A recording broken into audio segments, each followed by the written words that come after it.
agradecerte. Y bueno, continuamos con la doctora Antonieta Plaza. Recién hablábamos de que vamos a estar desarrollando, ¿no?, cuál es el decreto y cuáles son las modificaciones que se quieren llevar adelante a través de la Ley de Salud Mental. Antonieta, ¿qué es lo que va a pasar con esto? ¿Cómo se está manejando? Bueno, el principal problema que podría acarrear este decreto es que no estaría en línea con la Convención de Derechos de las Personas con Discapacidad, el cual tiene tratado que tiene jerarquía constitucional. Entonces, este sería el primer obstáculo, digamos, de un modo insalvable, porque de sancionarse un decreto que no está en línea con la Constitución, va a ser fácilmente atacable y judiciabilizable todos los reclamos de todas las personas que encuentren, digamos, que esto viola o frustra sus derechos. Lo que hay que tener en claro en relación a este decreto y este intento de modificación de la Ley de Salud Mental es que, para que lo entienda la persona en su casa, con la Convención de Derechos de las Personas con Discapacidad se protege a la persona, no tanto se protege, sino que se intenta fortalecer la voluntad de la persona con discapacidad, brindándole los apoyos que digamos que en cada caso se evalúa por un médico de cabecera, cuáles son las necesidades que va a tener esa persona para eventualmente y a futuro incorporarlo digamos, a la sociedad, trabajando, educándose. Entonces, en ese planteo es el centro digamos, del beneficiario es la persona con discapacidad. Con el sistema anterior, el sistema médico, ¿qué es lo que observaron los usuarios y las familias de personas con discapacidad? Que todos los recursos del Estado que nosotros ponemos desde la Seguridad Social para cubrir las necesidades que tienen estas personas, van directamente a los centros médicos,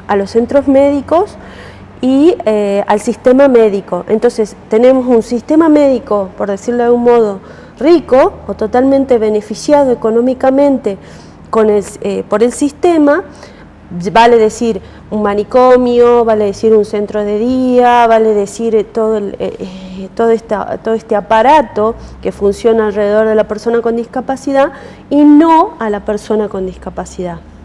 Ese es una primer gran distinción en relación a qué pasaría si se volvería a este viejo sistema del manicomio y el viejo sistema médico donde la persona deja de ser una persona con una discapacidad para pasar a ser un enfermo. Entonces, es muy grave todo lo que insistir con esto, es retroceder. Que como decíamos recién, para que lo entienda la persona que está en la casa, hay un trasfondo también económico en esta modificación, que nosotros ya sabemos lo que pasa cuando se vuelve al sistema del modelo médico de la discapacidad. Todos los recursos van a las instituciones y esas instituciones después son, digamos,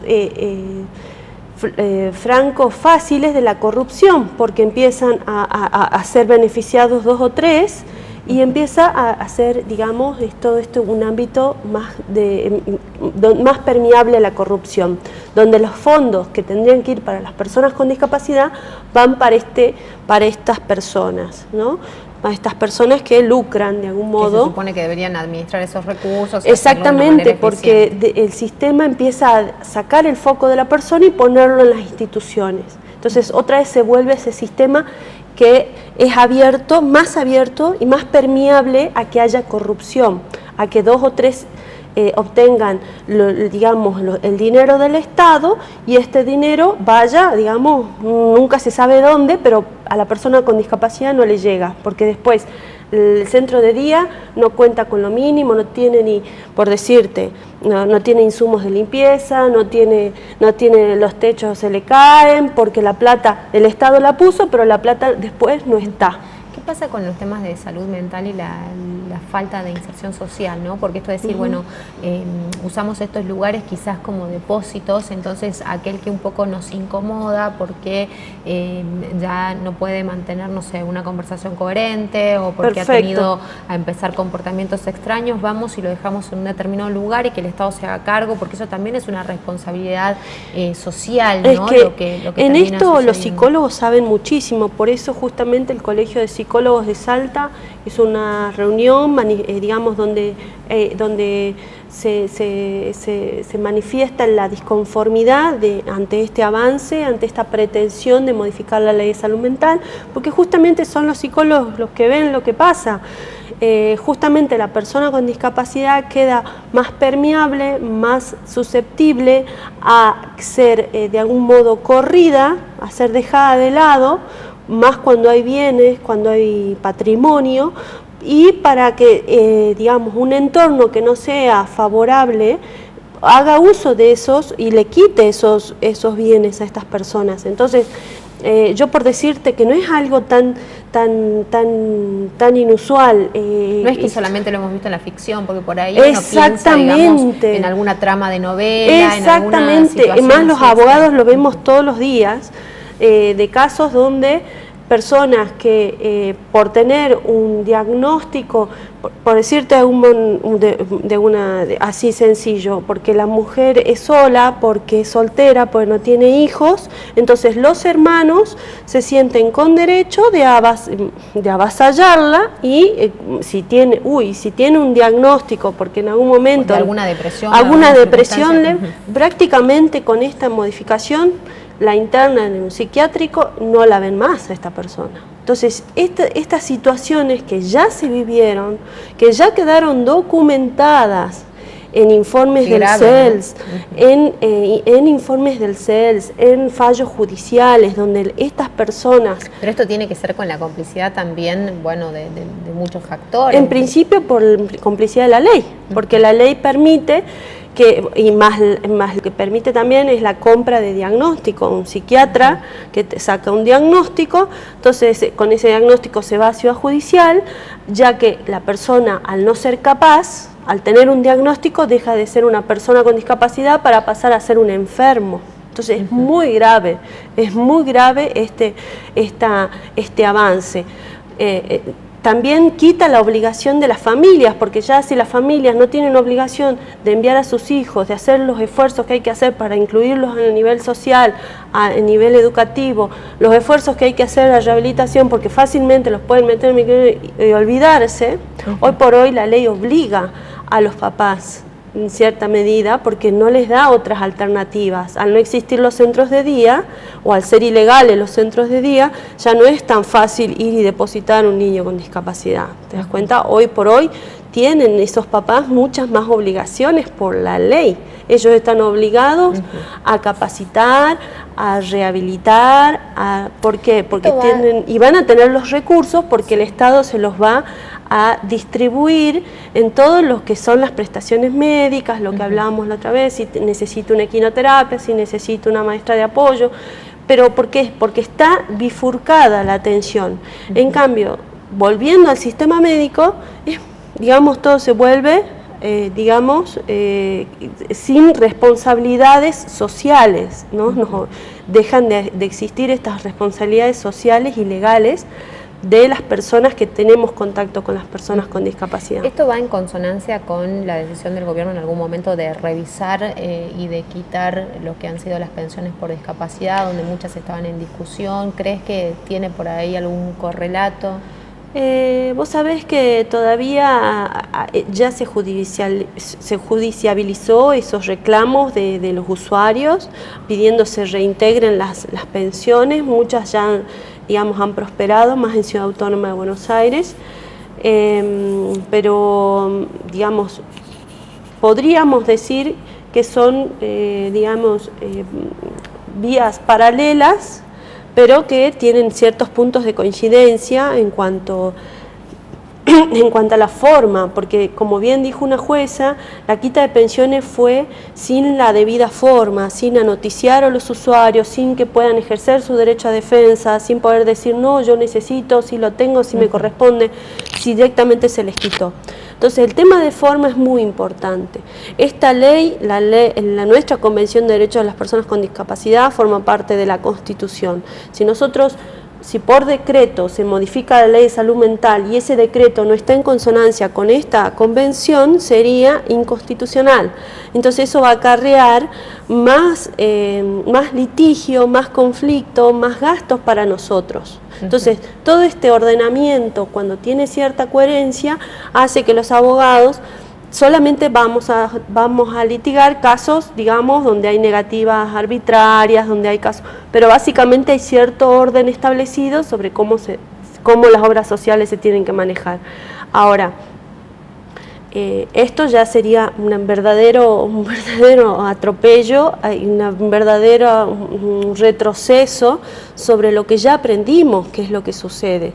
En este sistema lo que sucede es que la persona con discapacidad queda desprotegida, queda susceptible al entorno donde nació. Si nació en un entorno donde justamente, como te digo, no les va a importar nada hacer a un lado a la persona para quedarse con sus bienes, solamente por la existencia de un diagnóstico psiquiátrico. Entonces, esa persona puede haber estado pasando una depresión, puede haber estado pasando un mal momento, y ese entorno con ese diagnóstico tiene vía libre para hacerlo más fácil, que es meter a alguien en un psiquiátrico, meter algo en un manicomio. Es volver, ¿no? Es volver atrás, es volver a una situación donde todos estos derechos que se avasallaban y se arrasaba con estas vidas, ¿no? Porque como vos sabés, la mayoría de estos casos de discapacidad son los casos de las personas con desórdenes psicosociales, temas de emocionalidad, bueno, todo lo que es la amplísima gama de temas psicosociales. No es esta la forma, no es la forma el manicomio, no es la forma quitarle la capacidad jurídica, eso es gravísimo, porque hoy por hoy con nuestra ley, la persona, al ser una persona capaz jurídicamente, tiene derecho a un abogado.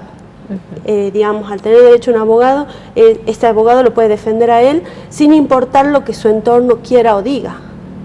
Ese abogado está obligado a litigar por la persona con discapacidad y ver lo que es mejor para él y pedir y tratar de entender qué es lo que quiere o qué necesita esa persona y directamente ir a pedirlo al juez. Entonces, quitarle eso a una persona con discapacidad es volver, a que la persona con discapacidad sea un enfermo, sea un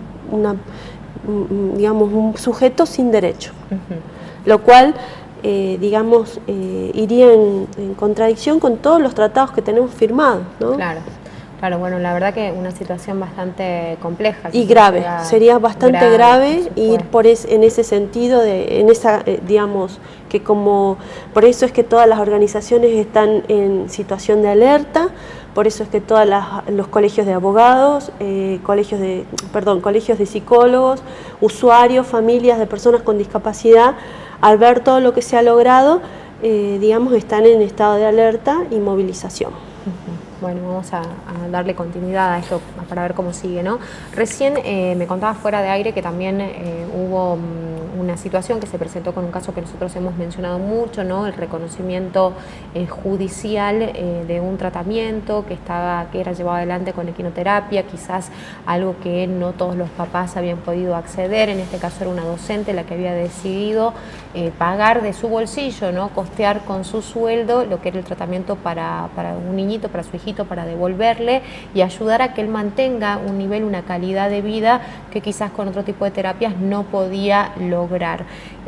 Ese reconocimiento hubo un fallo de primera instancia que incluso daba como carácter retroactivo a lo que esa mamá había pagado, y después una apelación, ¿no?, que se presentó. Me gustaría que me comentes un poquito qué novedades hay acerca de esto. Bueno, en principio nosotros estamos haciendo ahora las presentaciones para que ya IPS empiece se haga ejecutiva la sentencia, porque el estar, digamos, firme a la sentencia, no firme, sino, digamos, sin suspenso, o sea, no es que cuando se apela se puede pedir que se suspenda lo que nosotros logramos, que fue la devolución y el reintegro de ahora en más, o que se continúe con lo que con lo que nosotros obtuvimos, que es la devolución y la cobertura. Entonces, bueno, estamos en esos trámites ahora para hacer efectivo esta devolución y esta cobertura. Falta, lógicamente, que la Corte se expida a nivel, porque a nivel técnico hay una necesidad de que la Corte se expida por este efecto que tiene